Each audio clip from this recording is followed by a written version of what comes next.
Bien-aimés dans le Seigneur, je vous salue au nom de notre Seigneur Jésus-Christ.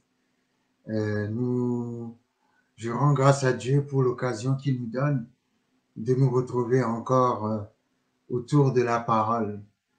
Et je vais inviter le Saint-Esprit à venir nous conduire dans la prédication de cette parole.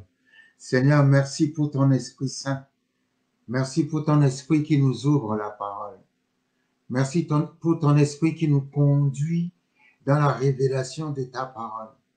Merci de ce que, au travers de la révélation de ta parole, nous sommes rebâtis dans notre foi. Nous sommes renouvelés dans notre espérance. Nous sommes guéris, délivrés, parce que, comme tu l'as dit toi-même, ta parole est esprit et vie. Alors que ta parole est prêchée, Seigneur, que ton esprit et ta vie puissent toucher l'esprit et la vie de tout un chacun, afin que nous puissions expérimenter le salut dans tous les domaines de notre vie, au nom puissant de Jésus-Christ de Nazareth. Alors, depuis 3 dimanches, si je ne me trompe, nous sommes sur le thème de la peur. Nous parlons de la peur.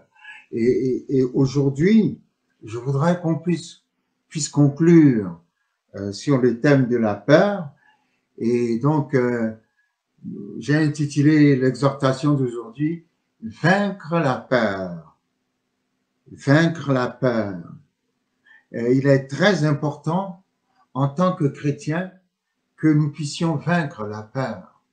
Parce que, comme nous l'avons déjà vu, numéro 1, la Bible dit « Nous n'avons pas reçu un esprit de peur ». La version anglaise utilise le mot peur. La version française utilise le mot timidité. Mais je préfère la version anglaise qui utilise carrément le mot peur. Nous n'avons pas reçu un esprit de peur. Dieu ne nous a pas donné un esprit de peur. Nous ne sommes pas appelés à avoir peur. Parce que comme nous l'avons vu, la peur signifie qu'il n'y a plus de communion avec Dieu. Donc, à partir du moment où tu as peur, dès que la peur arrive en ton cœur, arrête-toi et dis, mais écoute Jean-Claude, tu as un problème là. Si tu as peur, c'est que tu n'as plus confiance en Dieu. Donc, rétablis la confiance avec Dieu. Rétablis la confiance avec Dieu. Parce que c'est quand il n'y a plus de communion avec Dieu que la peur prend la place. Mais aussi longtemps que tu es en communion avec Dieu, en communication avec Dieu, aussi longtemps que ta conscience est en permanence en contact avec Dieu. C'est cela que nous devons travailler. Nous devons faire en sorte que nous ayons une conscience qui en permanence est en contact avec Dieu. Que nous soyons conscients en permanence de sa présence autour de nous, de sa présence avec nous. Ouais, j'aime ce psaume, je crois que c'est le psaume 139 qui dit l'Éternel est derrière moi, il est devant moi et il met sa main sur moi. Alors, il est derrière moi, il est devant moi et il met sa main sur moi. Et on peut même dire, il est en moi, il est derrière moi, il est en moi, il est devant moi et il met sa main sur moi. Dans le psaume 139, lorsque David parle de l'omniprésence de l'Éternel, rien n'est caché à la face de ce Dieu-là. Il est derrière moi, il est avec moi, il est en moi, il est devant moi et il met sa main sur moi. Come on! Donc, notre conscience doit en permanence saisir la présence de Dieu. Mais lorsqu'il arrive que la peur vient dans notre cœur, nous devons recultiver la communion avec le Seigneur. Parce que comme nous l'avons vu dans 2 Chroniques chapitre 20, une des armes les plus puissantes qui détruit la peur, c'est lorsque nous méditons, c'est lorsque nous réalisons la grandeur immense de notre Dieu. Et c'est ce qui s'est passé avec Josaphat. Comme je l'avais dit la dernière fois, ce n'est pas un péché d'avoir peur. La peur peut venir, mais la peur ne doit pas rester. Je répète, la peur peut venir, mais la peur ne doit pas rester. Et nous l'avons vu pour éviter les répétitions, comment Josaphat était effrayé lorsqu'il a appris que 3 grandes armées venaient contre son petit royaume de Juda pour les détruire. Et puis après, qu'est-ce qu'il a fait? Il a décrété un jeûne et il a commencé à méditer sur la grandeur de Dieu.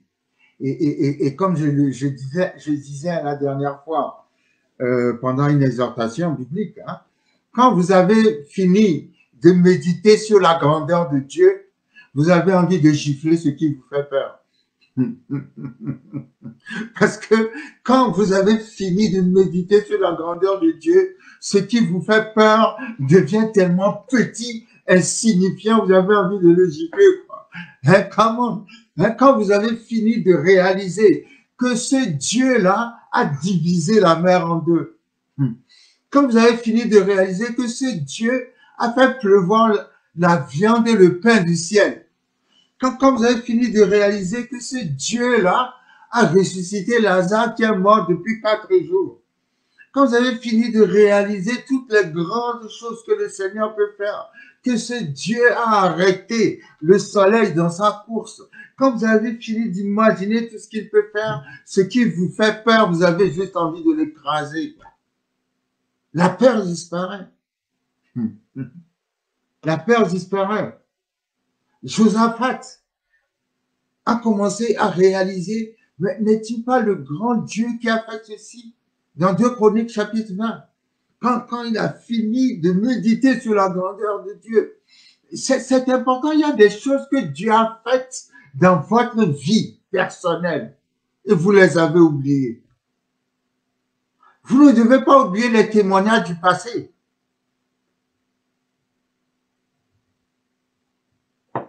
Vous ne devez pas oublier les témoignages du passé. Parce qu'il y a quelque chose de grand que Dieu t'a déjà fait.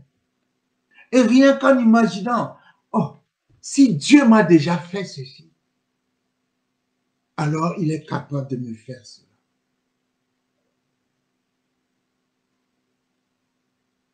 Médite sur la grandeur de Dieu. Et tu vas voir que la peur va disparaître. Parce que Dieu est grand, Dieu est puissant.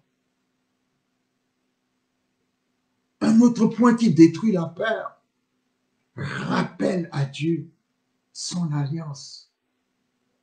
Et Josaphat l'a fait en parlant d'Abraham. Il a rappelé à Dieu son alliance avec Abraham.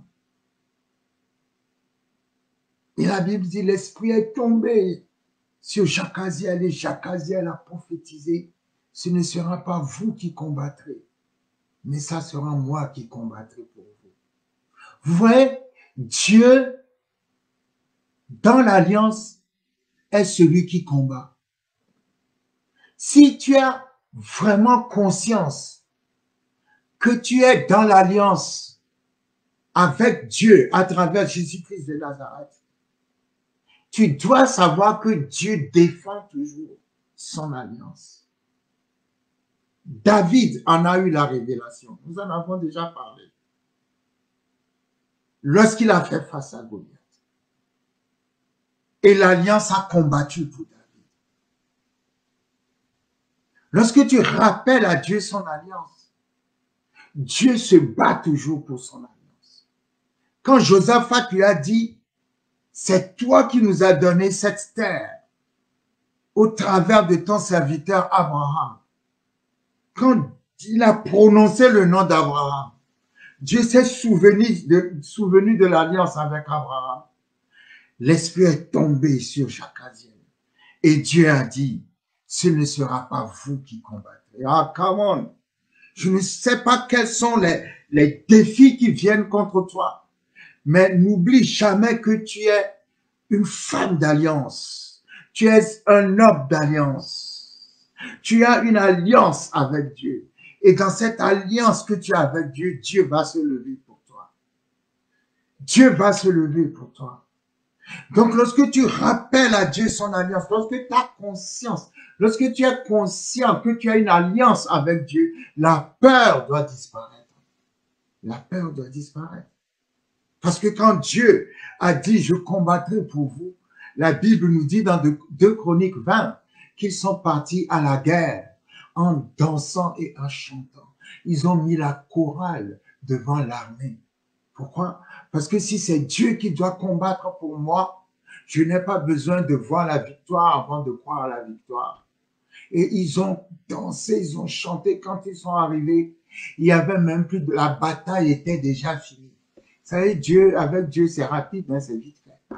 La bataille était déjà finie. Come on.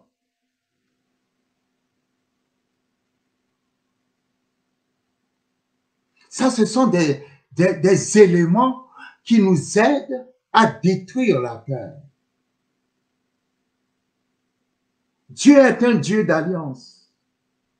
Et Dieu combat toujours pour son alliance.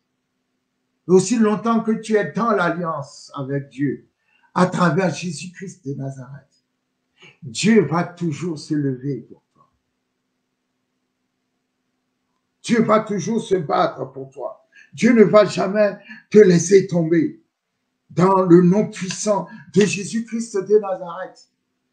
Et l'autre point, le dernier point, pour détruire la peur, nous avons vu, Romains 10, 17 dit, la foi vient de ce qu'on entend et de ce qu'on entend de la parole de Christ.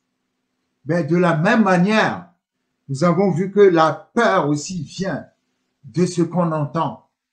Donc, tout de suite, nous comprenons qu'il faut que tu choisisses ce que tu entends. Choisis ce que tu entends. Parce que lorsque la peur va venir en toi, la peur va attirer vers toi ce dont tu as peur, justement. Et nous l'avons vu avec Job, chapitre 3, verset 25, si je ne me trompe. Job a dit, c'est ce que je crains qui m'arrive. C'est ce dont j'ai peur qui m'arrive. C'est pour ça que c'est très dangereux d'avoir peur. Parce que si tu as peur, ça veut dire que tu attires la chose dont tu as peur vers toi. Non, nous détruisons toute peur dans ta vie. Nous chassons tout esprit de peur hors de ta vie, hors de ta famille. Tu ne dois pas avoir peur. Et une des manières, une des façons de détruire aussi la peur, c'est la confession de la parole de Dieu. La profession du chrétien est la confession de la parole de Dieu. Je répète, notre profession, c'est la confession de la parole de Dieu. Ça, c'est notre profession. C'est notre travail. Nous ne pouvons pas avoir une vie de foi sans confesser la parole. C'est très important. Discipline-toi et trouve toujours le temps de déclarer à haute voix la parole, de confesser à haute voix la parole, en sorte que tu confesses la parole et tu l'entends toi-même. Que ton âme l'entende, que tes émotions l'entendent, que tes pensées l'entendent, que tu l'entendes toi-même. Déclare la parole, trouve toujours du temps dans la journée, déclare-la. 1000 tombent à mon côté, 10 000 à ma droite, pas un seul n'approchera de moi. Je ne serai pas atteint. Je ne serai pas atteint. Merci Seigneur. Parce que 1000 tombent à ma gauche et 10 000 à ma droite et je ne suis pas atteint. Merci Seigneur, je ne suis pas atteint. 1000 tombent à ma gauche, 10 000 à ma droite, je ne suis pas atteint. Merci.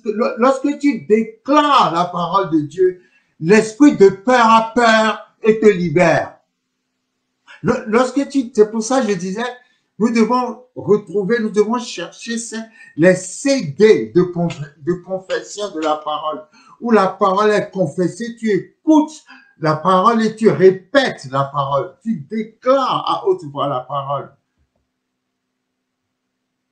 C'est très important. Très, très, très important. Quand je marche dans la vallée de l'ombre de la mort, je ne crains aucun mal, car tu es avec moi. Merci Seigneur parce que tu es avec moi. Merci pour ta présence autour de moi. Et ta parole dit, si l'Éternel est avec moi, qui peut être contre moi? Rien ne peut être contre moi. Je domine sur la mort. Je domine sur les oppositions. Je domine sur les inimitiés. Je domine sur l'adversité. Je domine sur toute barrière. Je domine sur toute opposition.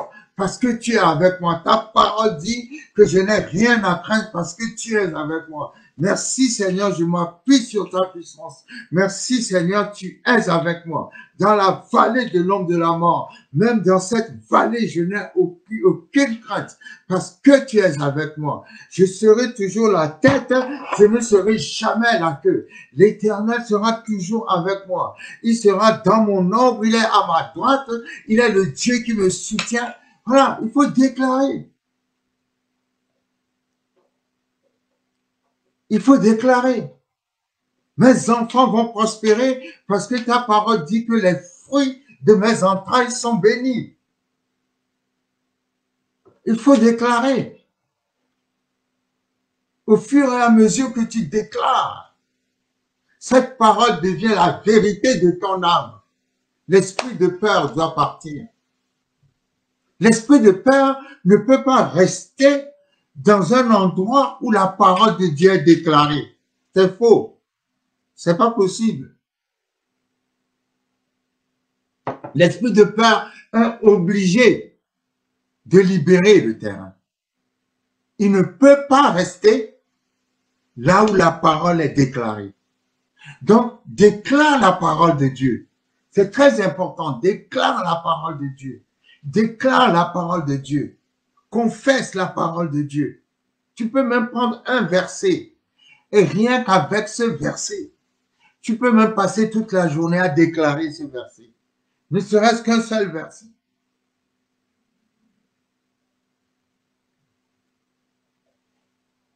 Je ne serai pas atteint. Je ne serai pas atteint. Merci Seigneur, parce que quelles que soient les flèches de l'ennemi, ta parole dit je ne serai pas atteint. Merci Seigneur, parce que quel que soit ce que mes ennemis disent, ta parole dit je ne serai pas atteint. Donc je déclare que je ne serai pas atteint. Je sors au milieu des flèches qui vont voler autour de moi. Je ne serai pas atteint. Merci Seigneur, je ne serai pas atteint. L'épidémie va venir, mais je ne serai pas atteint. Merci Seigneur, la contagion est là, mais je ne serai pas atteint. Je déclare au nom de Jésus que je ne serai pas atteint. Je ne serai pas atteint. Je ne serai pas atteint. Je ne serai pas atteint parce que l'Éternel est ma couverture. Je ne serai pas atteint parce que l'Éternel est mon bouclier. Je ne serai pas atteint parce que je suis habillé de Christ. Je ne serai pas atteint parce que je suis habillé de ton esprit. Je ne serai pas atteint. 1000 tombent à ma gauche, 10 000 à ma droite, je ne serai pas atteint. Toute une armée se lève contre moi, je ne serai pas atteint. Quel que soit ce que les gens disent, je ne serai pas atteint. Malgré les paroles qu'on envoie contre moi, je ne serai pas atteint. Toutes les flèches qu'on envoie contre ma famille, nous ne serons pas atteints. Quel que soit ce qui va se passer, je ne serai pas atteint. Quelles que soient les attaques contre mon ministère ne sera pas atteint.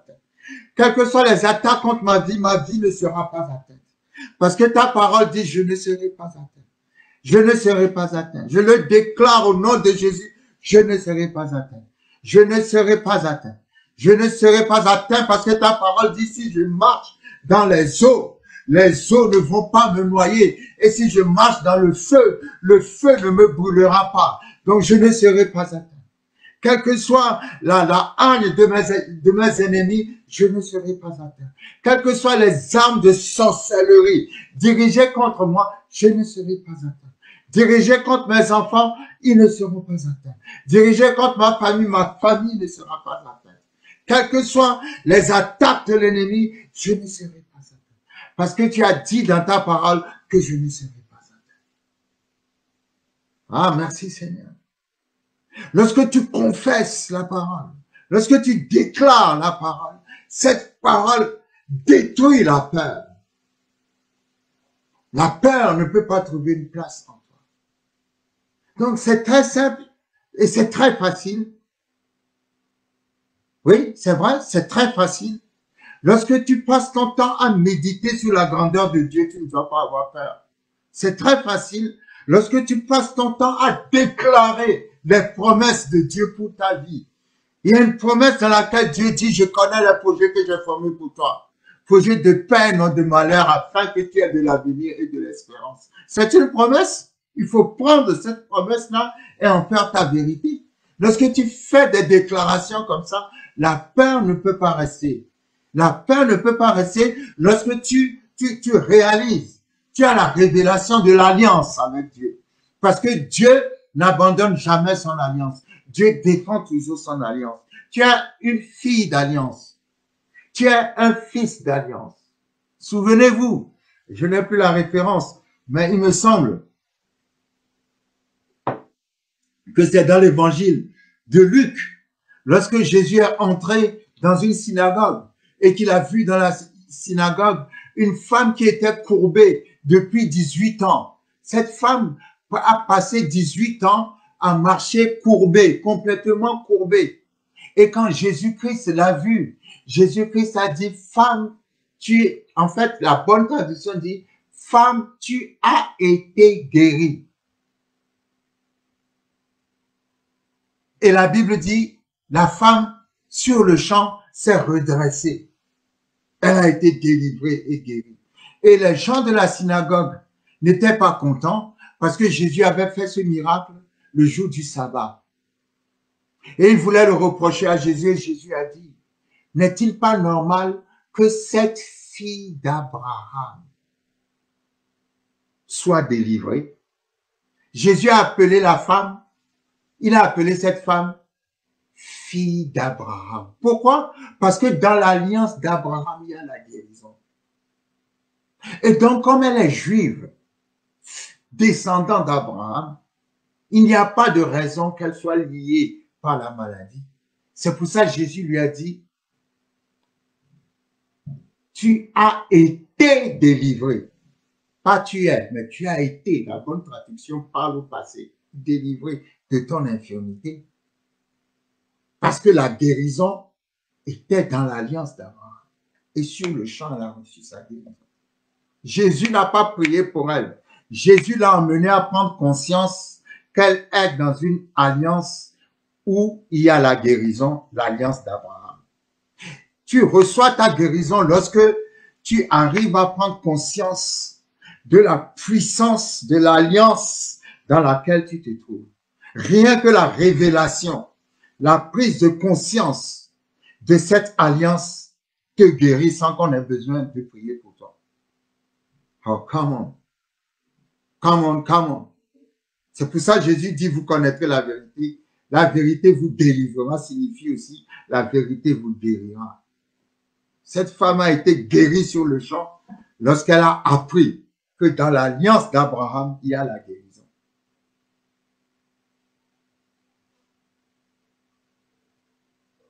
Alors si dans l'alliance d'Abraham, il y a la guérison, il faut que tu saches que Galates chapitre 3 dit que si tu crois en Jésus-Christ, tu es la descendance d'Abraham.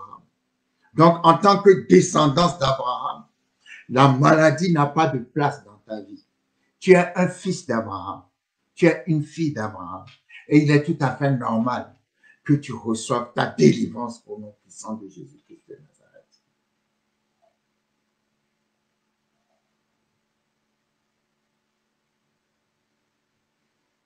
Je maudis l'esprit de peur dans le nom de Jésus. Parce que la peur, c'est aussi l'ignorance. Le manque de connaissance de la vérité. Mais tu n'es pas dans l'ignorance. Tu es dans la lumière. Parce que Jésus-Christ est ton Seigneur et ton Sauveur. Tu ne peux pas avoir peur. Seigneur, merci de ce que tu augmentes notre foi. Augmente notre foi. Augmente notre foi, Seigneur. Au fur et à mesure que nous prenons conscience de ta puissance et de ta grandeur, tout ce qui est raison de peur disparaît. Nous détruisons la peur. Elle n'a pas de raison d'être. L'alliance l'a détruit. Ta grandeur l'a détruit. Notre confession l'a détruit. Au nom puissant de Jésus, notre communion avec toi l'a détruit. Au nom puissant de Jésus-Christ. Merci Seigneur pour les âmes que tu délivres de la peur. Merci pour les âmes que tu délivres de la peur au nom puissant de Jésus-Christ de Nazareth. Les âmes que tu délivres de l'angoisse au nom puissant de Jésus-Christ de Nazareth. Merci Seigneur pour ta fidélité. Merci pour ta fidélité. Dans le nom de Jésus-Christ de Nazareth. Vous savez, il y a une chose dont il faut prendre conscience. C'est qu'il y a ce verset dans la parole qui dit, c'est curieux, c'est maintenant que ça vient dans mon esprit. Certainement, dimanche prochain, je vous donnerai le verset, mais c'est ce verset qui dit, car tous ceux qui veulent marcher avec Jésus-Christ seront persécutés. Tous ceux qui veulent suivre Jésus-Christ seront persécutés. Donc, le chrétien doit être armé de la pensée que parce qu'il a choisi de marcher avec Jésus-Christ, il sera persécuté. Je n'ai pas le verset en tête, mais je le donnerai prochainement. Donc, quand tu es armé de cette pensée, il y a beaucoup de choses qui ne doivent pas te surprendre et qui ne doivent pas te faire peur.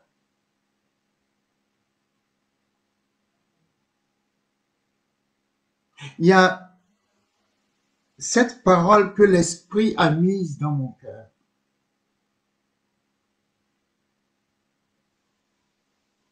C'est dans le livre des Actes.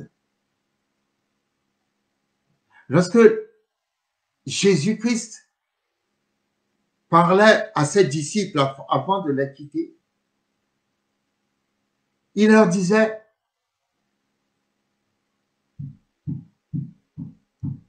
vous recevrez le Saint-Esprit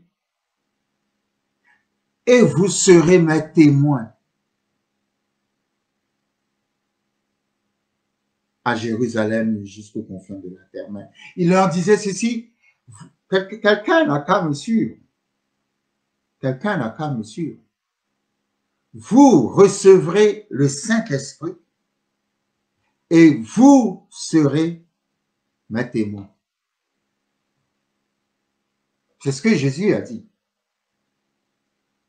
Le mot témoin en grec est traduit par le mot martus qui signifie martyr. Donc Jésus dit, vous recevrez le Saint-Esprit et vous serez mes martyrs. Martyr veut dire quelqu'un qui est mort pour la cause de Christ.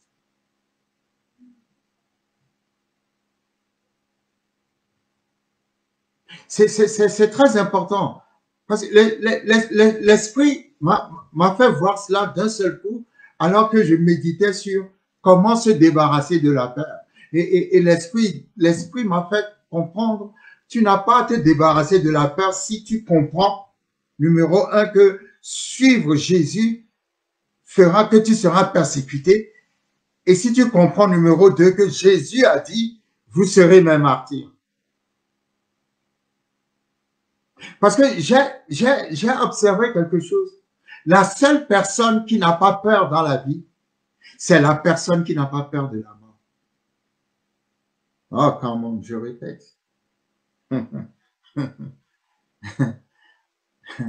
Lorsque l'Esprit m'a fait voir cela, j'ai compris que la seule personne qui n'a pas de peur dans la vie, c'est la personne qui n'a pas peur de la mort. Si tu es quelqu'un qui a peur de la mort, alors la peur aura toujours la domination sur toi. Mais si tu es quelqu'un qui est un martyr pour Jésus, rien ne te fera peur. Et l'Esprit m'a fait comprendre par rapport à Paul. Vous avez vu l'intensité de sa foi. Vous avez vu la profondeur de sa foi. Vous avez vu la puissance de son ministère. Come on. Paul a été lapidé dans une ville. On a jeté son corps en dehors de la ville parce que les gens s'imaginaient qu'il était mort. Quand on a jeté son corps en dehors de la Bible dit que les disciples sont venus l'entourer. Ils ont prié pour lui. Paul s'est réveillé de son coma. Il s'est levé et il est retourné encore dans la même ville où on venait juste de le lapider. Non, arrêtez un peu. Come ne me dites pas que la peur a une influence sur Paul. Non. Pourquoi? Parce que Paul dira toujours, je ne sais que faire de ma vie. Ma vie n'a pas de prix pour moi. Aussi longtemps que le Seigneur, comment dirais-je, est prêt à m'utiliser, j'irai partout où je dois y aller parce que ma vie n'a pas de prix pour moi. Paul allait à Jérusalem. On a dit à Jérusalem, il y a la prison qui t'attend. Il y a la persécution qui t'attend. Il y a toutes ces choses qui t'attendent. Paul a dit, ce n'est pas grave, je vais quand même à Jérusalem parce que ma vie n'a pas d'importance pour moi. L'Esprit m'a fait comprendre que la seule personne sur qui la peur n'a pas d'autorité, c'est la personne qui n'a pas peur de la mort.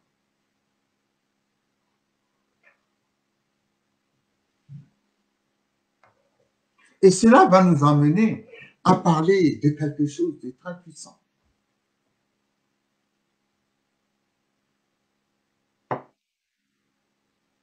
Le ministère de Paul a été explosif parce que la vie n'avait pas de valeur pour Paul. Parce que Paul était mort à lui-même et ne vivait que pour Christ. C'est pour ça qu'il a écrit, tout ce qui pour moi était un gain, je l'ai regardé comme une perte. Et je l'ai même regardé comme de la boue afin de gagner Christ.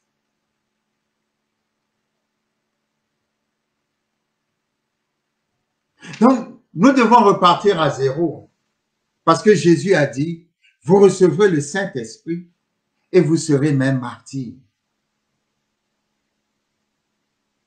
Le martyr n'a pas peur de mourir pour la cause de Christ. La peur n'a pas d'autorité sur le martyr.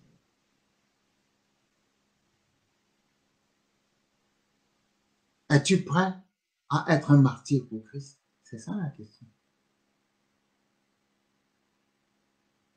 Parce que si tu es prêt à être un martyr pour Christ, tu ne peux pas avoir peur. Tu as déjà vaincu la peur.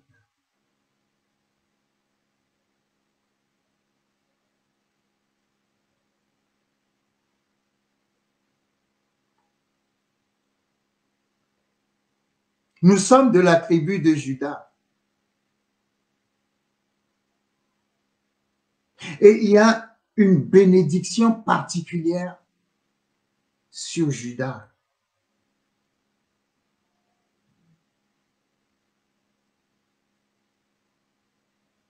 Je veux encourager quelqu'un.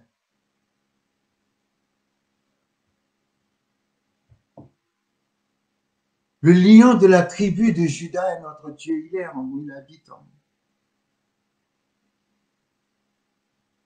Mais ne soyons pas non plus étonnés lorsque nous nous trouvons dans des situations qui sont des situations de défi. Parce que j'ai observé quelque chose dans la parole. La tribu de Juda, de toutes les tribus, a toujours fait face à des attaques particulières. La tribu de Juda. Donc, il y aura des choses particulières qui vont arriver. C'est parce que tu es de Juda. Et je veux partager avec toi le mystère de Juda. Comment? Le réma de Juda. Le réma de Juda se trouve dans les bénédictions que Jacob a données à ses fils, puisque Juda était un de ses fils. Et je reviens toujours sur Genèse 49, là où Jacob a béni chacun de ses fils. Et je n'ai pas encore fini avec Genèse 49. Je sais que le Seigneur a encore beaucoup de choses à nous apprendre sur Genèse 49. Nous allons encore revenir sur Genèse 49. Mais quand je lis Genèse chapitre 49, je parle aux chrétiens. Les chrétiens sont les descendants de Juda, parce que notre Dieu est le lion de la tribu de Juda. Et il faut savoir ce que Jacob a dit sur Juda. Oui, les attaques vont venir, la guerre va venir contre toi. Mais il y a une chose que tu dois savoir, il y a un réma pour Juda, il y a un mystère pour Juda. Ce mystère doit fortifier ta foi. Ce mystère est l'essence de ta foi. Ce mystère est la base de ta foi. Ce mystère est la raison d'être de ta foi. Ce mystère est le mystère de ta foi. Ce que Jacob a dit sur Juda. Nous en avons déjà parlé à plusieurs reprises, mais nous y reviendrons toujours. Parce que la foi consiste à se rappeler les mêmes promesses, pas les autres, pas des promesses différentes, les mêmes promesses que Dieu a faites. Et ce que Dieu a dit, Dieu l'accomplit toujours. Genèse 49, du verset 8 à 12. Ça, c'est pour l'Église. Ça, c'est pour le chrétien. Tu dois méditer sur ce passage et comprendre ce passage. N'aie pas peur. La peur n'est pas ton partage. Jacob dit, Judas, tu recevras les hommages de tes frères. Ta main sera sur la nuque de tes ennemis. Les fils de ton père se prosterneront devant toi. Come on. Je déclare que partout où tu iras, tu recevras les hommages de tous ceux qui te rencontreront.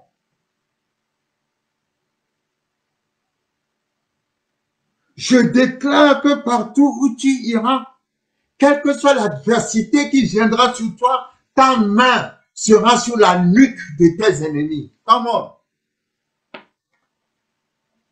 Si ta main est sur la nuque de tes ennemis, ça veut dire que c'est toi qui es derrière eux qui peut leur faire quelque chose. C'est pas eux qui sont derrière toi. La main de Judas, la main de la descendance de Judas, la main des chrétiens, ta main, répète après moi, ma main est sur la nuque de mes ennemis. Répète encore, ma main est sur la nuque de mes ennemis. Ma main est sur la nuque de mes ennemis. Et Jacob dit, les fils de ton père se prosterneront devant toi. Parce que tu es chrétien, Christ, loin, l'onction du Messie est sur toi.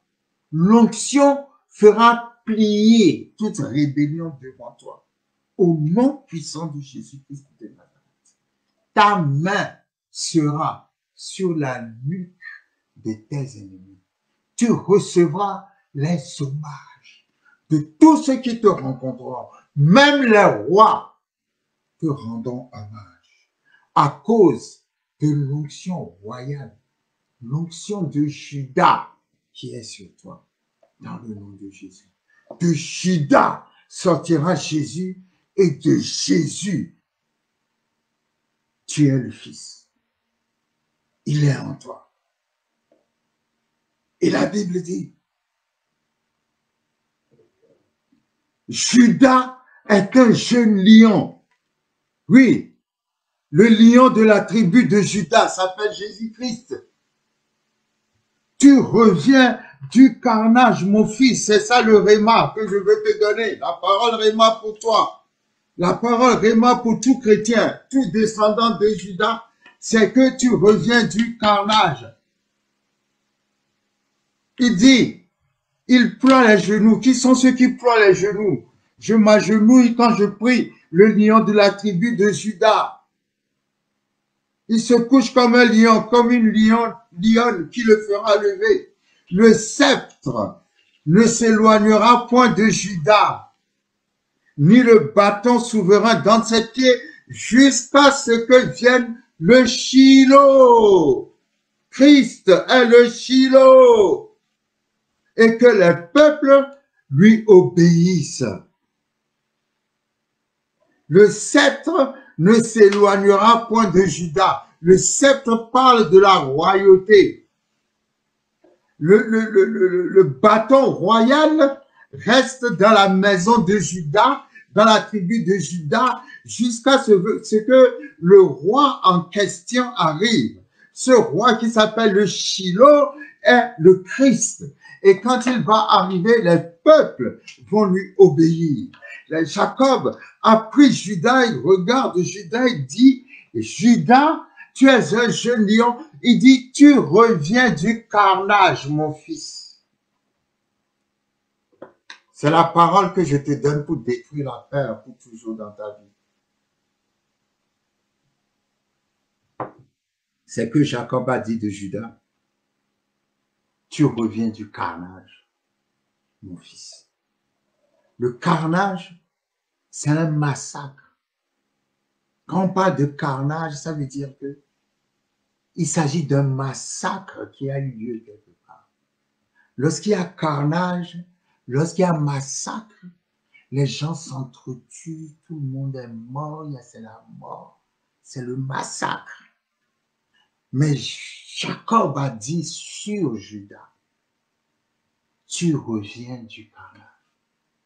Ça veut dire, quel que soit le massacre qui a lieu autour de toi, quel que soit le massacre dont tu as été victime, quel que soit le massacre qu'on a jeté sur toi, je te vois revenir.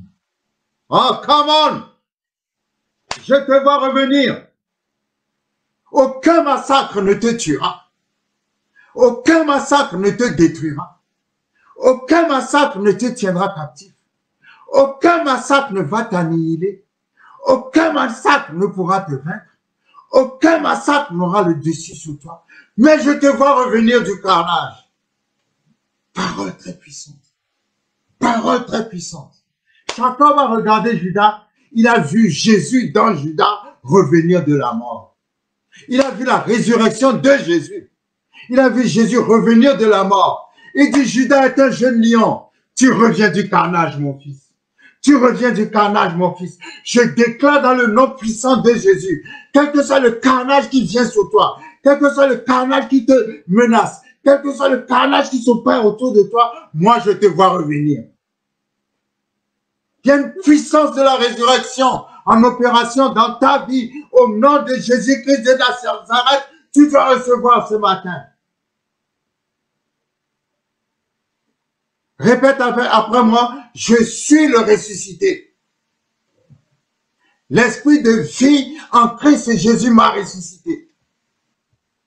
L'esprit de vie en Christ Jésus m'a ressuscité.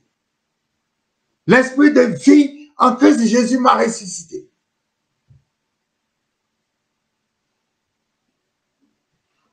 parole, je détruis la peur sur ta vie. Tu n'as pas à avoir peur. Parce que Jacob a dit sur toi, tu reviens du carnage. Comment? Tu reviendras toujours. D'autres iront et ne reviendront plus. D'autres iront, on n'entendra plus parler d'eux. Mais toi, quand tu iras, tu reviendras du carnage. Ah, je le déclare dans le nom puissant de Jésus. Je dis, on te verra encore. Je dis, on te verra encore. Je dis, on te verra encore. Le massacre a été dur. Le massacre a été puissant. Le massacre a été terrible. Mais tu reviens du carnage. Mais tu reviens du carnage. Seigneur, merci pour ton onction qui rachète quelqu'un maintenant.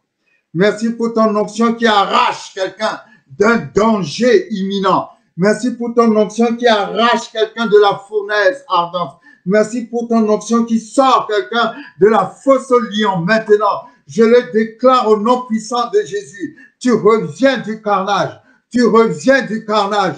Tu reviens du carnage.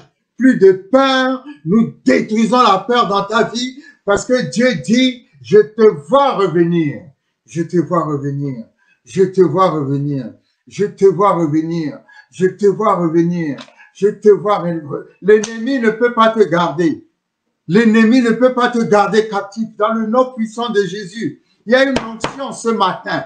Cette onction, c'est l'onction qui arrache quelqu'un du danger. Ah, je ne sais pas pourquoi, mais je suis en train de sentir cette onction que quelqu'un est en train d'être arraché d'un danger imminent, d'un accident imminent, d'une mort imminente, d'une œuvre diabolique, de sorcellerie imminente, mais je vois l'Éternel t'arracher en cet instant précis et je dis, tu reviens du carnage, mon fils, tu reviens du carnage, ma fille. Ils feront tout ce qu'il faut, mais je te vois revenir. Je te vois revenir. Je te vois revenir. Au nom puissant de Jésus, je déclare la victoire avant le combat sur ta vie ce matin. Je déclare la victoire avant le combat sur ta vie ce matin. Je déclare la victoire avant le combat sur ta vie ce matin. Pas de peur, pas de peur, pas de peur. L'Éternel combattra pour toi au nom puissant de Jésus-Christ de Nazareth. Au nom puissant de Jésus-Christ de Nazareth. Au nom puissant de Jésus, il y a une onction pour arracher quelqu'un d'un danger imminent. Il y a une onction. Ah, Seigneur, merci de ce que tu relâches cette onction. L'onction qui arrache quelqu'un d'un danger imminent. L'onction qui arrache quelqu'un d'un danger imminent. Ah, ce danger n'aura pas lieu. Au nom puissant de Jésus-Christ de Nazareth, nous arrêtons les plans de l'ennemi à cet instant précis. Nous déclarons la puissance de l'esprit de vie en Christ Jésus. Nous déclarons la puissance de la vie Zoé au nom de Jésus-Christ de Nazareth. Au nom de Jésus-Christ de Nazareth.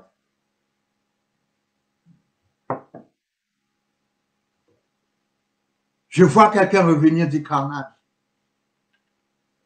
Tu reviens du carnage. Tu reviens du carnage. Jacob a dit, aucun carnage ne vaincra Judas. Oh, quelqu'un ne me comprend pas. Ah, quelqu'un ne me comprend pas. Quelqu'un ne me comprend pas. Jacob a dit, aucun carnage, aucun massacre ne vaincra Judas. Tu reviens du carnage. Ils te feront la guerre, mais ils ne te vaincront pas.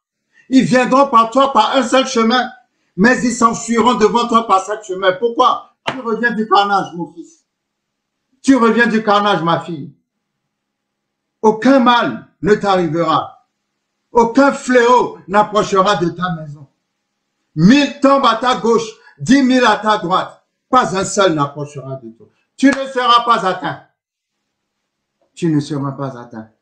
Tu ne seras pas atteint. Je ne serai pas atteint. Au nom puissant de Jésus, je ne serai pas atteint. Au nom puissant de Jésus, je reviens du carnage. Au nom puissant de Jésus, je reviens du carnage. Au nom puissant de Jésus, je reviens du carnage. Parce que l'esprit de résurrection, la loi de l'esprit de vie en Christ Jésus habite en moi. La loi de l'esprit de vie en Christ Jésus triomphe en moi. La loi de l'esprit de vie en Christ Jésus détruit la loi de l'esprit de mort. Au nom de Jésus. Je ne serai pas atteint. Je reviens du carnage.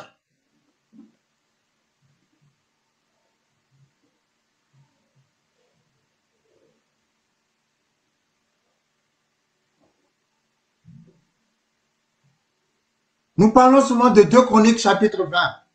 Josaphat, roi de Juda, qui a été attaqué par 3 grandes armées ennemies. Mais il y a encore un autre roi de Juda qui a aussi été attaqué. Come on. Quand il s'était agi de Josaphat, nous avons vu, les ennemis se sont combattus entre eux. Josaphat n'a même pas vu la bataille. Tu ne verras pas la bataille que Dieu est en train de faire pour toi. Mais tu verras les cadavres. Tu verras les cadavres. Tu verras les cadavres de tes ennemis. C'est alors que tu comprendras que Dieu a fait une bataille pour toi. Au nom puissant de Jésus-Christ de Nazareth. Il y a un autre roi de Juda. Dans Ésaïe chapitre 36 et 37. Qui s'appelait Ézéchias. Et qui avait été menacé par un roi qui s'appelait Sankérib. Et le roi Sankérib a menacé Ézéchias, roi de Juda. Toujours Juda. Il y a toujours des gens qui cherchent à te menacer, n'est-ce pas? Il y a toujours des gens qui cherchent à t'attaquer, n'est-ce pas? Mais ils ne savent pas que Dieu a déjà parlé à travers Jacob sur toi. Ils ne savent pas que Dieu a déjà dit, tu reviens du carnage, mon fils. Tu reviens du carnage, ma fille. Et la Bible dit, le roi Sankérib a cherché à détruire Juda. Il faut lire Ésaïe 36, Ésaïe 37. Mais à la fin, qu'est-ce qui s'est passé? Dieu a dit, il n'entrera pas dans la ville. Ah, come on. Je ne sais pas la menace qui pèse sur toi, mais elle n'entrera pas dans ta vie. Elle n'entrera pas dans ta famille. Cette menace n'entrera pas dans ta maison. Toute œuvre de l'ennemi n'entrera pas dans ta vie. Dieu a dit, Sankérib n'entrera pas dans la vie. Sankérib ne touchera pas Juda, ne touchera pas Jérusalem. Et la Bible dit, lorsque Dieu a dit, Sankérib n'entrera pas dans la ville, Sankérib ne va rien faire contre la ville de Jérusalem. La Bible dit, alors l'ange de l'Éternel sortit avec son épée. Oh, come on. Oh, come on. Oh, come on, come on. Laissez-moi trouver ce passage. Parce que ce matin, l'ange de l'Éternel va sortir avec son épée. La Bible dit, lorsque nous lisons Ésaïe 37, à partir du verset 33. Ésaïe 37, à partir du verset 33. C'est pourquoi ainsi parle l'Éternel sur le roi d'Assyrie. Il n'entrera point dans cette ville. Oh, come on. Je ne connais pas les plans de l'ennemi contre ta vie, mais je suis là pour te dire, il n'entrera point dans ta vie. Il n'entrera point dans cette ville. Il n'y lancera point de flèches. Il n'y lancera point de train. Il ne lui présentera point de bouclier. Il n'élèvera point de retranchement contre elle. C'est-à-dire, Sankérib et son armée, le roi d'Assyrie et son armée, n'entreront point dans cette ville. Ils n'y lanceront aucune flèche. Ils ne présenteront aucun bouclier et n'élèveront point de retranchement. Il s'en retournera par le chemin par lequel il est venu et il n'entrera point dans cette ville, dit l'Éternel.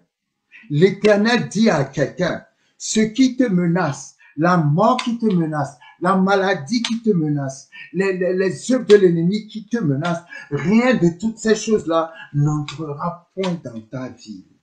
Non, rien de tout ça n'entrera point dans, non, rien de tout ça n'entrera dans ta vie. Et il dit, je protégerai cette ville pour la sauver à cause de moi et à cause de David, mon serviteur. À cause de moi et à cause de David, mon serviteur. Là, Dieu fait encore allusion à une alliance, à l'alliance qu'il a faite avec David.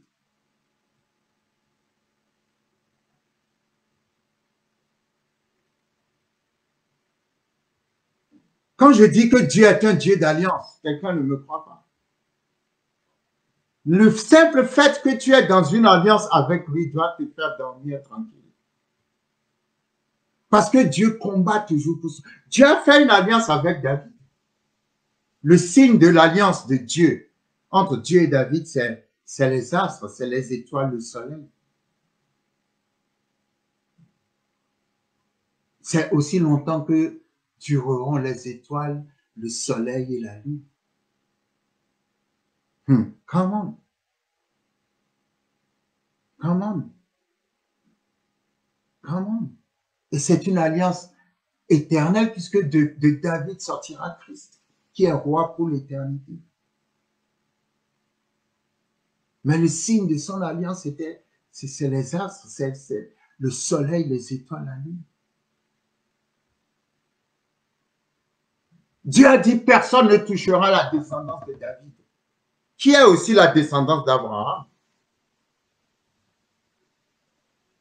Si Sanchérib, le roi d'Assyrie, veut détruire Juda ou veut détruire Jérusalem, il n'entrera pas dans la ville à cause de mon serviteur David. Come on!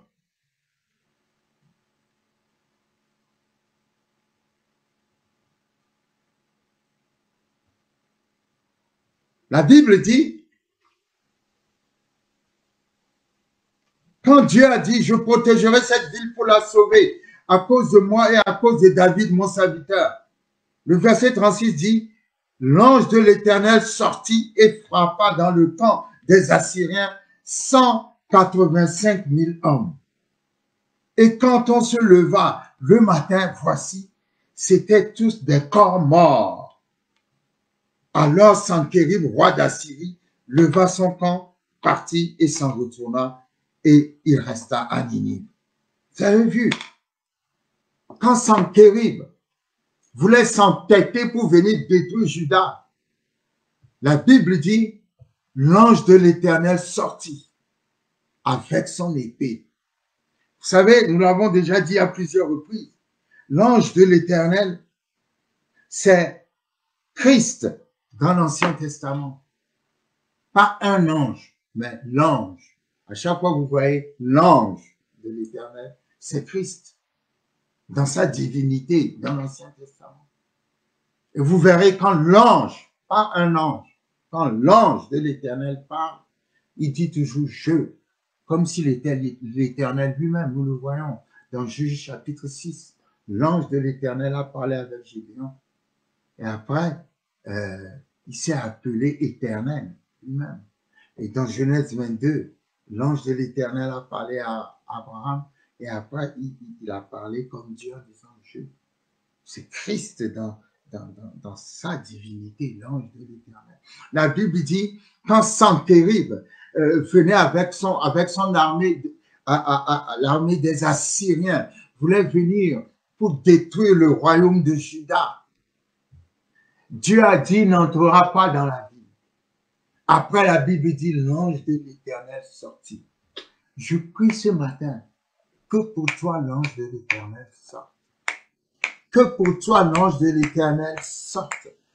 Que dans cette affaire où tu as raison, mais que les gens sont en train de te faire plein d'injustice, que dans cette affaire où les gens sont en train de te voler, que dans cette affaire où l'ennemi est en train de te voler, dans cette affaire où ils sont en train de t'enterrer vivant, que pour toi, l'ange de l'Éternel sorte.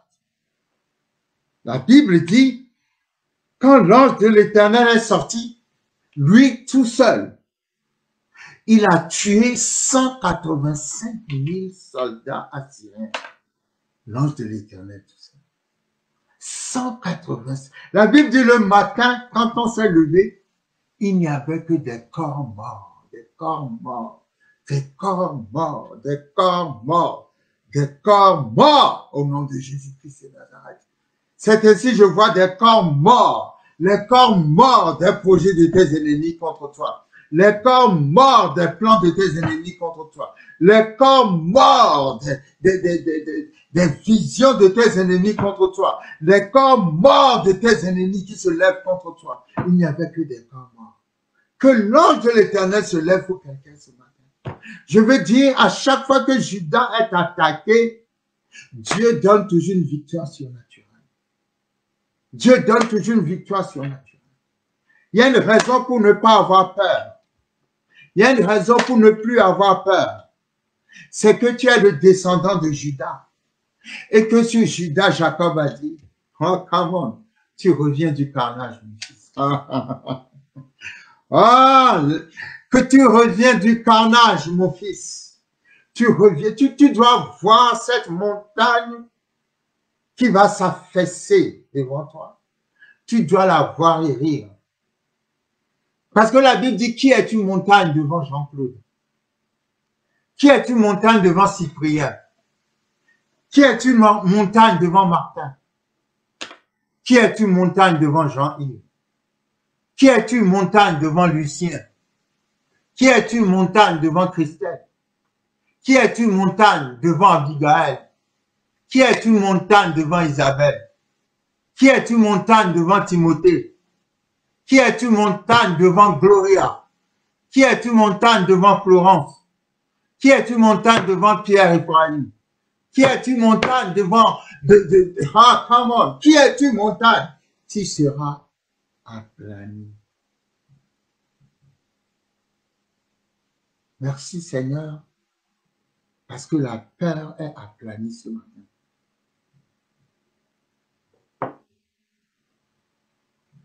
Merci Seigneur, parce que les plans de l'ennemi sont aplanis.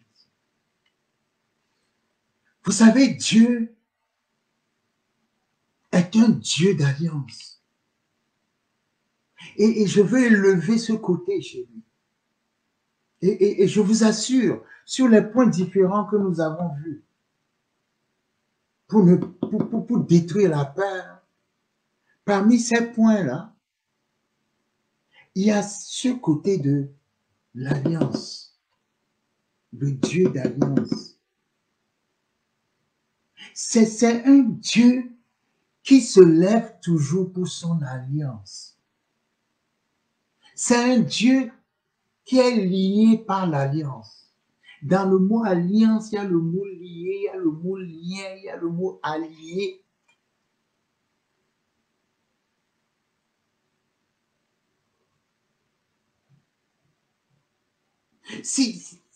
Pour Dieu, l'alliance, c'est le mariage.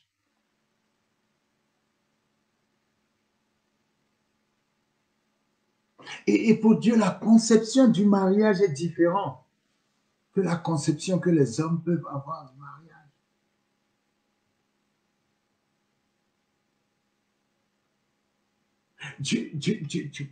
Pour Dieu, il te marie pour toujours. Et il se lève pour cette alliance pour toujours. Il ne te marie, ce n'est pas un jeu. Quelque part dans Isaïe, la Bible dit ton créateur est ton époux. D'ailleurs, la Bible dit que l'Église est l'épouse. Donc Dieu amène notre relation à ce niveau-là. Ce n'est pas un Dieu de divorce, c'est un Dieu de mariage. Donc tu peux être sûr que ton époux se tiendra toujours pour toi. Il n'a jamais, il a dit à cause, Josaphat a cité le nom d'Abraham. Il s'est levé pour l'alliance d'Abraham. Ensuite, Ézéchias a eu des problèmes. Il s'est levé pour l'alliance de David. Dieu se lève toujours pour l'alliance. Aujourd'hui, il est prêt à se lever pour l'alliance en Jésus-Christ. C'est un Dieu d'alliance.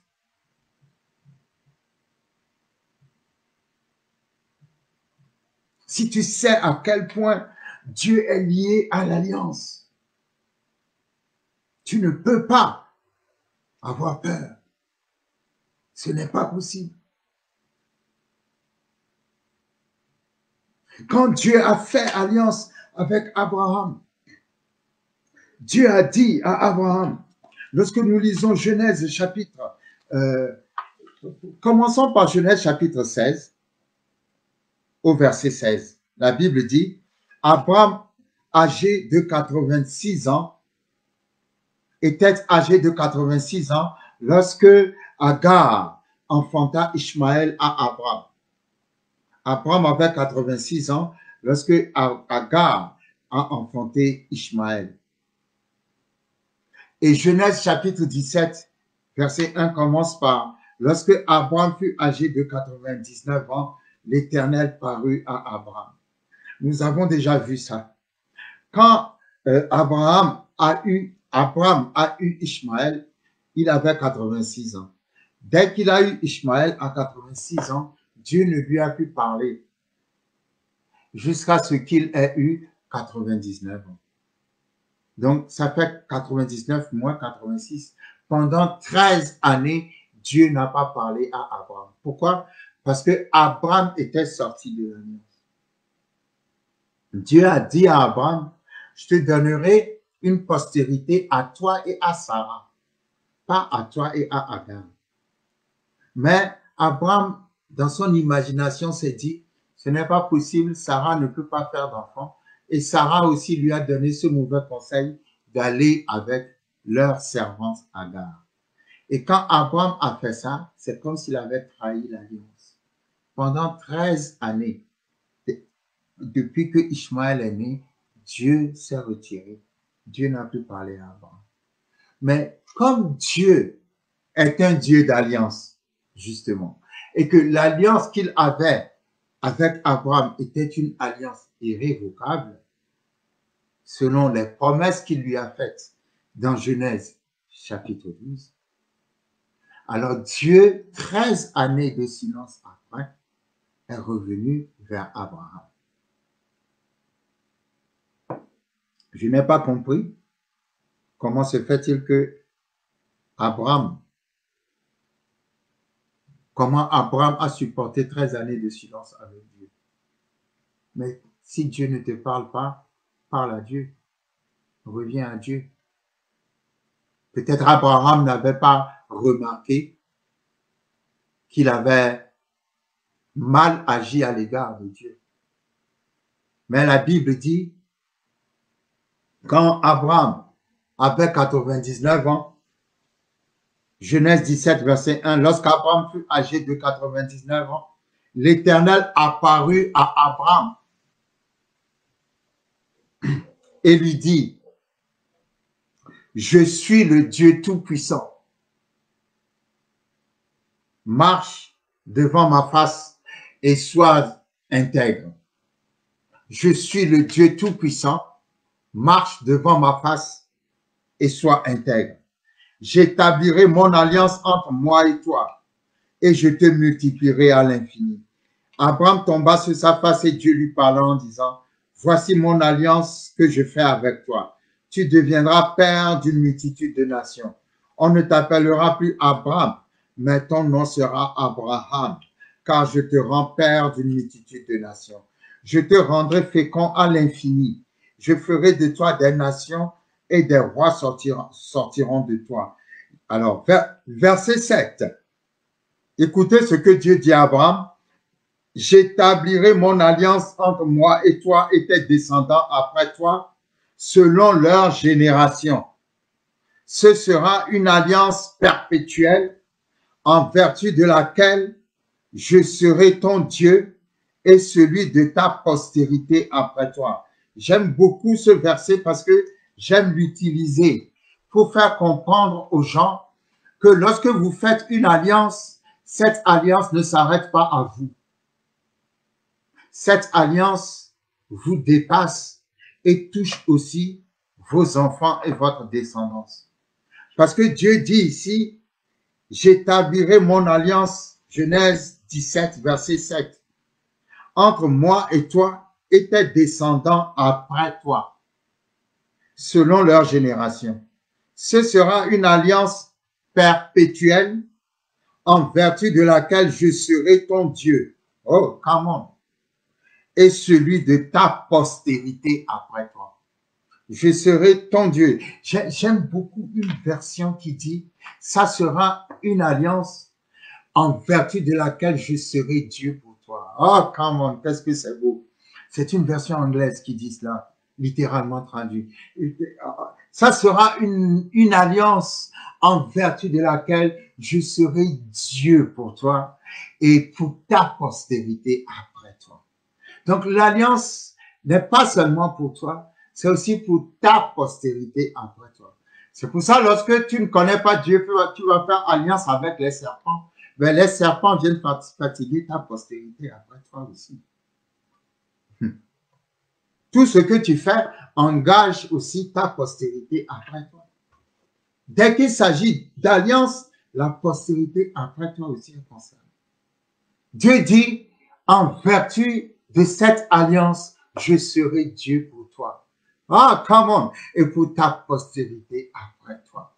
Quand Dieu dit, je serai Dieu pour toi, qu'est-ce que ça veut dire? Quand Dieu dit, je serai Dieu pour toi, ça veut dire, je serai pour toi quelqu'un qui fera pour toi des choses qui n'ont jamais traversé ta tête. Je serai pour toi, je serai Dieu pour toi, veut dire que quel que soit ce qui va se passer quand tu viendras vers moi, tu auras forcément une ouverture. Tu auras forcément la solution. Tu auras forcément ce dont tu as besoin. Je serai Dieu pour toi. Ça veut dire, tout ce qui est impossible à l'homme, ben moi, je vais le faire. Parce que moi, je ne suis pas un homme, moi, je suis au-dessus de l'homme. Je serai Dieu pour toi. En vertu de laquelle je serai Dieu pour toi. En vertu de laquelle je ferai pour toi les choses inimaginables. En vertu de laquelle je ferai pour toi les choses que tu n'as jamais, que ta mentalité ne peut pas les concevoir.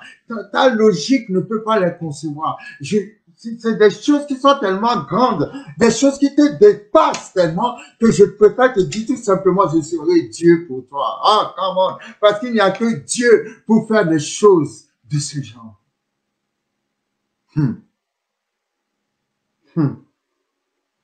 J'invite quelqu'un à imaginer les choses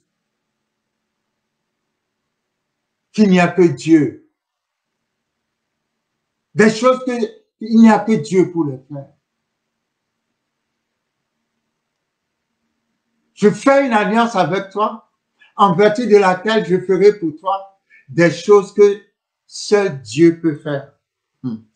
Oh, come on. Je serai Dieu pour toi et pour tes enfants. Come on. Ah, sois Dieu pour moi, Seigneur, dans le nom puissant de Jésus.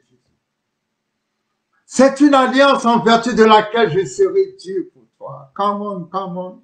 C'est une alliance en vertu de laquelle, quand tu seras dans une situation sans solution, tu cours vers moi, je te donne la solution parce que je serai Dieu pour toi.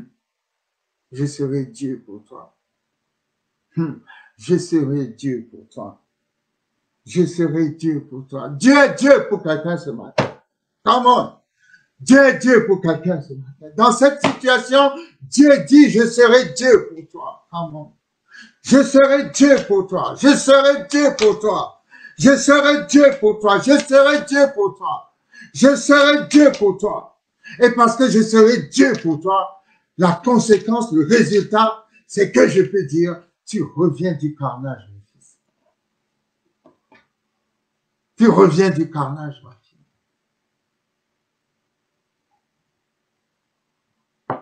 Dans le nom puissant de Jésus-Christ de Nazareth. Dans le nom puissant de Jésus-Christ de Nazareth. Je serai Dieu pour toi. Ah, j'aime cette parole. C'est une alliance en vertu de laquelle je serai Dieu pour toi et pour ta postérité après toi. Ah, merci Seigneur pour ta parole. J'avais dit qu'aujourd'hui nous allions parler de la foi de Daniel. Mais comme le temps est avancé, prochainement nous en parlons. Je voulais parler de Daniel, toujours dans le cadre de la peur. Parce que Daniel était un homme extraordinaire. Nous en parlerons la prochaine fois. Seigneur, je te rends grâce pour la parole que tu nous as donnée aujourd'hui. Merci Seigneur pour cette parole. Je serai Dieu pour toi. Je serai Dieu pour toi. Ah, comment? Korabashete kerebushita. Rekashata kaprastekeshita. Shokabriste keristekeshita kapastekeshita. Reshata karabastekeshita. Je serai Dieu pour toi. J'amène ta situation devant Dieu en cet instant précis. J'amène tes menaces devant Dieu en cet instant précis. J'amène les projets de tes ennemis devant Dieu en cet instant précis. Seigneur, je te rends grâce par avance. Souviens-toi de ta parole. Nous prenons cette parole. Tu as dit, je serai Dieu pour toi. Sois Dieu pour tes enfants. Ce matin, Seigneur. Visite-les, Seigneur, dans leurs besoins. Visite-les, Seigneur, dans leur manque. Parce que tu as dit, je serai Dieu pour toi. Et pour ta postérité. Seigneur, merci pour ta promesse. Seigneur, merci pour ta parole. Au nom puissant de Jésus-Christ de Nazareth. Au nom puissant de Jésus-Christ de Nazareth. Merci, Seigneur. Merci, Seigneur. Merci pour ta parole, Seigneur. Merci pour ta parole. Merci pour ta parole. Nous allons passer à la communion.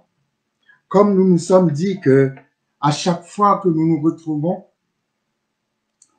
nous allons toujours faire référence à notre Dieu, qui est le Dieu de la guérison, le Dieu de la restauration, le Dieu qui nous refait tout entier, le Dieu de la délivrance, le Jéhovah Rapha, le Dieu, l'éternel Dieu qui nous guérit. Et je crois en ta guérison. Je crois que Dieu peut te guérir ce matin. Dans le nom puissant de Jésus. Dans le nom puissant de Jésus. Dieu peut te guérir ce matin. Et la communion que nous allons faire est assez spéciale. C'est assez spécial. Lorsque nous allons dans Ésaïe chapitre 49, rapidement, à partir du verset 24, Ésaïe 49 à partir du verset 24, la Bible pose une question et j'aime bien cette question. Alors Dieu pose une question et Dieu lui-même répond à la question. La question que Dieu pose est, le butin du puissant lui sera-t-il enlevé? Et la capture faite sur le juste échappera-t-elle? Oui, dit l'Éternel, la capture du puissant lui sera enlevée et le butin du tyran lui échappera. Je combattrai tes ennemis et je sauverai tes fils. Je ferai manger à tes oppresseurs leur propre chair.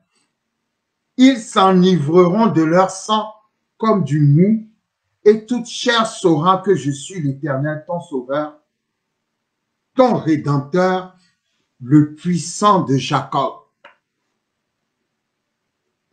Toute chair saura que je suis l'Éternel, ton sauveur. Je suis l'Éternel, ton rédempteur, le puissant de Jacob. Et ce que j'aime dans ce passage, c'est que la Bible dit, Dieu dit, je ferai manger à tes oppresseurs leur propre chair, et ils s'enivreront de leur sang, comme du mou. C'est-à-dire, je ferai manger à tes oppresseurs leur propre chair, et je leur ferai boire leur propre sang. Ça veut dire que jusqu'ici, les oppresseurs ont passé leur temps à manger ta chair et à boire ton sang. Vous savez, dans la culture, dans notre culture africaine, nous sommes habitués à ce genre de choses. Lorsque les gens parlent de sorcellerie, à dire, ah, les sorciers l'ont mangé. On utilise le verbe manger. Quand je me demandé, mais comment on peut manger quelqu'un? Mais ce n'est pas un langage étranger pour nous les Africains. Quand on dit que les sorciers ont mangé quelqu'un. Mais ici, Dieu, c'est curieux. Nous retrouvons ça dans la Bible parce que Dieu dit, c'est comme si Dieu dit, jusqu'ici tes oppresseurs ont mangé ta chair et ont bu ton sang. Mais à partir d'aujourd'hui, moi je leur ferai manger leur propre chair et boire leur propre sang. Je vais retourner ta captivité. Parce que c'est toi qui es le butin du puissant. Le butin du puissant, c'est nous.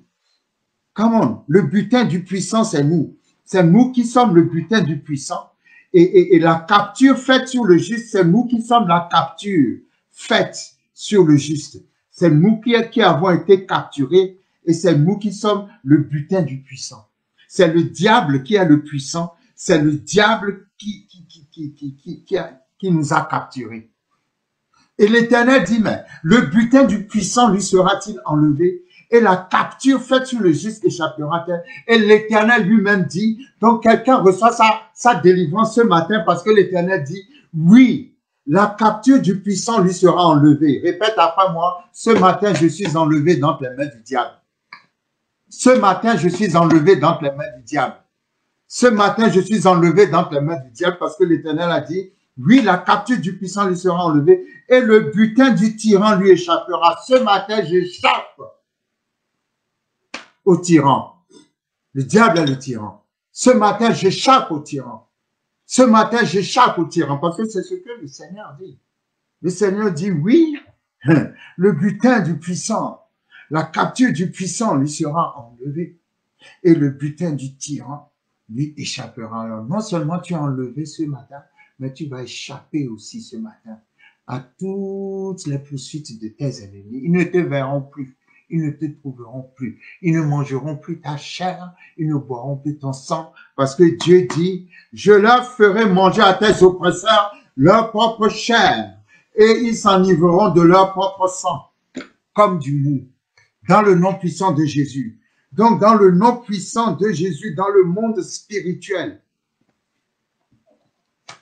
toute personne qui est victime de je ne sais quelle opération de sorcellerie ou spirituelle des ténèbres qui consiste à manger ta chair et à boire ton sang, nous renversons cela ce matin parce que l'Éternel dit, je ferai manger à tes oppresseurs leur propre chair et boire leur propre sang. Tout ce qu'ils ont fait contre ta vie jusqu'à maintenant s'arrête ce matin et se retourne contre eux-mêmes dans le nom puissant de Jésus le Christ de Nazareth. Et quand je lis le psaume 27, versets 1 à 4, David dit ceci, « L'Éternel est ma lumière et mon salut. De qui aurais-je crainte? L'Éternel est le soutien de ma vie. De qui aurais-je peur? Quand des méchants s'avancent contre moi pour dévorer ma chair. » Ça parle encore de manger la chair. Quand des méchants s'avancent contre moi pour dévorer ma chair. Ce sont mes persécuteurs et mes ennemis qui chancellent et tombent. Je déclare ce matin la chute de tes persécuteurs et de tes ennemis. Au nom puissant de Jésus-Christ de Nazareth. Si une armée se campait contre moi, mon cœur n'aurait aucune crainte. Si une guerre s'élevait contre moi, je serais malgré cela plein de confiance. Je demande à l'Éternel une chose que je désire ardemment. Je voudrais habiter toute ma vie dans la maison de l'Éternel pour contempler la magnificence de l'Éternel et pour admirer son temple. Vous voyez, David dit, l'Éternel est ma lumière et mon salut, de qui aurais-je crainte? L'Éternel est le soutien de ma vie, de qui aurais-je peur? Lorsque tu as une relation proche avec l'Éternel, que ta conscience saisit sa présence, la peur doit disparaître. La peur doit disparaître. Et David dit ici, quand des méchants s'avancent contre moi pour dévorer ma chair. Comment? Dévorer ma chair? Manger ma chair dans la sorcellerie ou je ne sais quoi. Mais je sais aussi une chose, c'est que la maladie mange notre chair. Lorsque tu es malade et que tu maigris, la maladie mange ta chair. Les œuvres de l'ennemi mangent ta chair. Tout ce que l'ennemi fait contre toi, contre ta santé, ça mange ta chair. Alors que ce soit physique ou spirituel, sorcellerie ou pas, en tout cas, tout ce qui mange ta chair, tout ce qui s'attaque à ta chair et à ton sang. David a dit, s'ils s'avancent contre moi pour dévorer ma chair, ah ben ce sont eux-mêmes qui vont chuter, qui vont chanceler, qui vont tomber. Au nom puissant de Jésus, je déclare ce matin, la maladie chancelle et tombe dans ta vie. La maladie, cette maladie chancelle et tombe ce matin. Cette maladie chancelle et chute ce matin. Cette maladie chancelle et tombe au nom puissant de Jésus-Christ de Nazareth. Je parle à cette maladie. Je déclare au nom de Jésus. Ta chute au nom de Jésus. Quel que soit ton nom, maladie, tu chutes ce matin dans le nom de Jésus. Merci pour la guérison, Seigneur. Merci pour la guérison. Merci pour la guérison. Merci pour la guérison. Merci pour la guérison.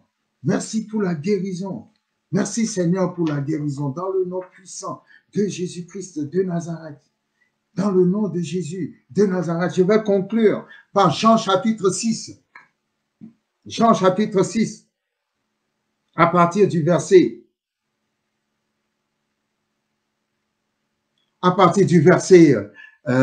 Alors c'est un peu long, mais je vais le lire rapidement. C'est ce passage où Jésus a dit aux gens, il faut manger ma chair et boire mon sang. Vous savez, je vais vous dire quelque chose. Hein. C'est ce que nous allons faire. Celui ou celle qui mange la chair de Jésus et qui boit son sang, ton sang et ta chair deviennent un poison pour le diable, pour les sorciers et pour tout ce qui s'ensuit.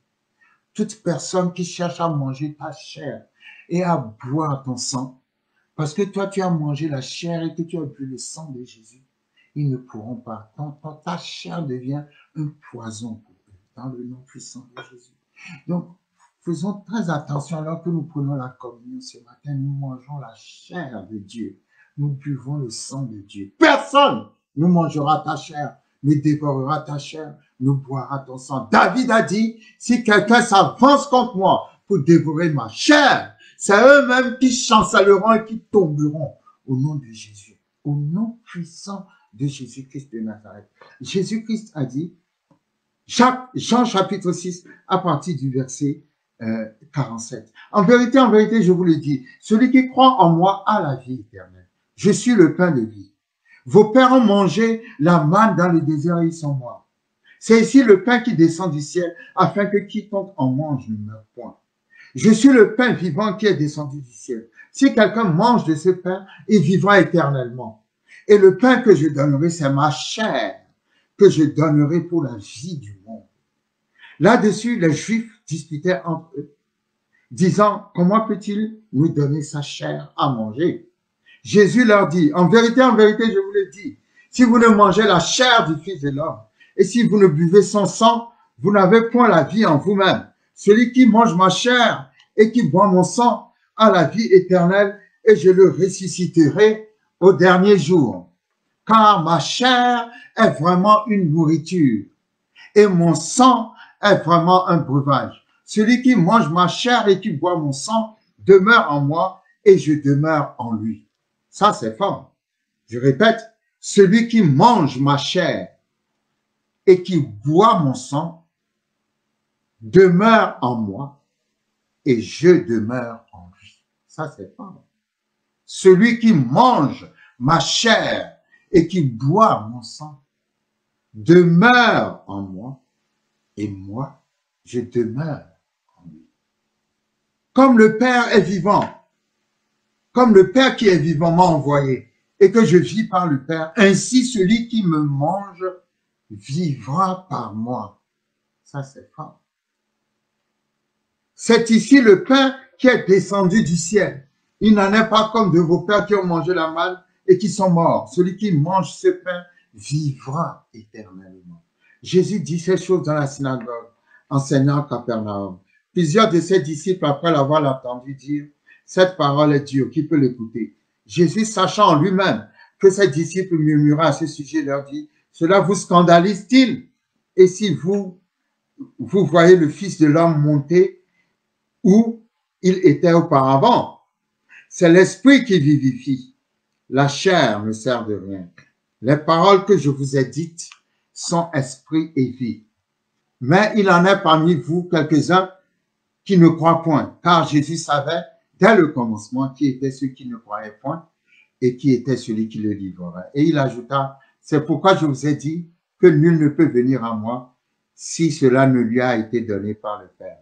Dès ce moment, plusieurs de ses disciples se retirèrent et ils n'allèrent plus avec lui. Jésus donc dit aux 12, et vous, ne voulez-vous pas aussi vous en aller? Simon-Pierre lui répondit, Seigneur, à qui irions-nous? Tu as les paroles de la vie éternelle.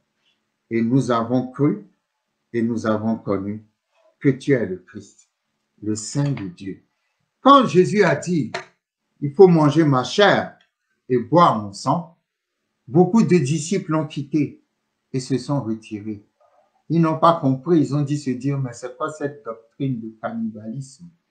Mais Jésus parlait de la communion.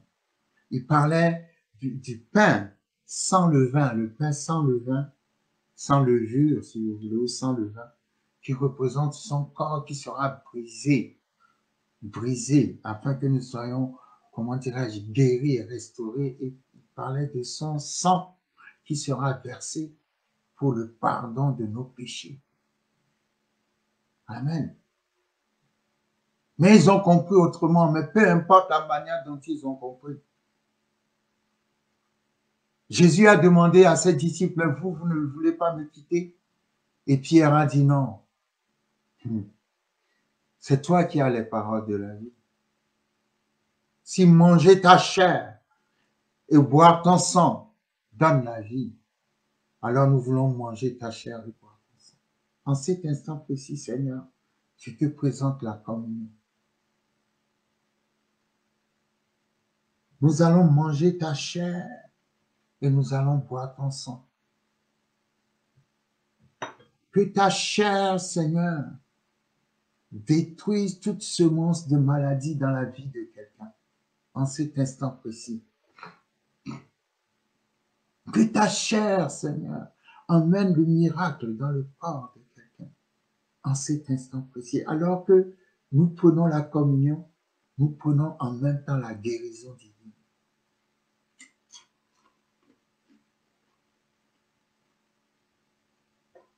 Merci parce que la santé divine se manifeste dans le corps de quelqu'un ce matin. La santé de Dieu se manifeste dans le corps ce matin. Merci pour la guérison miraculeuse. Guérison miraculeuse. Alors que nous mangeons ta chair, Seigneur. Et alors que nous buvons ton sang.